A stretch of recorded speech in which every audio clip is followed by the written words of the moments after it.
Waaqayyoo yoomiyyuu taanaan sin irraanfatu. Dhuguma dhugaan sin jedha Waaqayyoo yoomiyyuu taanaan sin irraanfatu. Rakkinni ati har'a keessa jirtu haala ati keessa darbaa jirtu hundisaayyuu yaada Waaqayyooti. Waaqayyoo boru ulfinaan si dhaabuuf jira. Waaqayyoo boru galataan si dhaabuuf jira. Waaqayyoon na irraanfateera, Waaqayyoon na dagateera jettee Waaqayyootti hin gongomin. Gongommiidhaan lafa kakkoo fi namni ga'u tokko illee hin jiraatu. Saba Israa'eliin fakkeenya fudhattee ilaaluu ni dandeessa.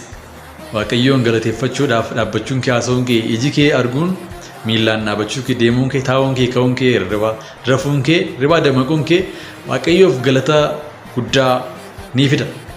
Sababa barbaachuudhaaf Waaqayyoon galateeffachuu dhiisuudhaaf sababan argattu.